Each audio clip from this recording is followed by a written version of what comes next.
എനിക്ക് നൈറ്റ് ഡ്യൂട്ടിയാണേ. കണ്ണൻ ചേട്ടനാണെങ്കിൽ 2 ദിവസമായിട്ട് വയ്യ, അതുകൊണ്ട് തന്നെ പുള്ളിക്കാരൻ ലീവാണ്. അപ്പോൾ ഇന്ന് വൈകുന്നേരം നൈറ്റ് ഡ്യൂട്ടിക്ക് എന്നെ ഹോസ്പിറ്റലിൽ വരെ കൊണ്ടാക്കാമെന്ന് പറഞ്ഞു. അങ്ങനെ ഞാൻ ഒരുങ്ങി റെഡി ആവുകയാണേ. വലിയ മേക്കപ്പും കാര്യങ്ങളും ഒന്നും ചെയ്തിട്ടില്ല. നൈറ്റ് ഡ്യൂട്ടി ആയതുകൊണ്ട് തന്നെ കരിയൊന്നും എഴുതിയിട്ടില്ല. ജസ്റ്റ് ഒന്ന് മുടി കെട്ടി. മുടി ഏറ്റവും കൂടുതൽ എനിക്ക് കംഫർട്ട് ഇങ്ങനെ ഇട്ടാണ് കേട്ടോ. കാരണം ഡ്യൂട്ടിക്കൊക്കെ പോകുമ്പോൾ ബസ്സിലാണ് പോകുന്നെങ്കിലും വണ്ടി 2 വീലറിൽ പോയാലും അല്ലെങ്കിൽ കിടന്ന് ഭയങ്കരമായിട്ട് മുടി പറക്കുവേ. അങ്ങനെ ഞാൻ ഒരുങ്ങി റെഡിയായി വന്നപ്പോഴേക്കും കണ്ണൻ ചേട്ടൻ കുളിച്ചിട്ട് വന്ന് വിളക്കൊക്കെ കത്തിക്കുന്നുണ്ടായിരുന്നു. അപ്പം ശ്രേയക്കുട്ടി ട്യൂഷന് പോയി, സഞ്ജുക്കുട്ടനുണ്ടായിരുന്നേ.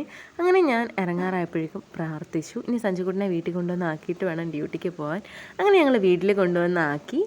നമ്മൾ വേണ്ട എത്താറായി കേട്ടോ. ഏകദേശം കുയ്യപ്പള്ളിയൊക്കെ കഴിഞ്ഞപ്പോഴത്തേക്കും ചായ കുടിക്കാൻ തോന്നി. നല്ല ചൂട് ഉഴുന്നുവടയുള്ള സ്ഥലമായിരുന്നു. എനിക്ക് ഭയങ്കര ഇഷ്ടമാണ് കേട്ടോ ഉഴുന്നുവട.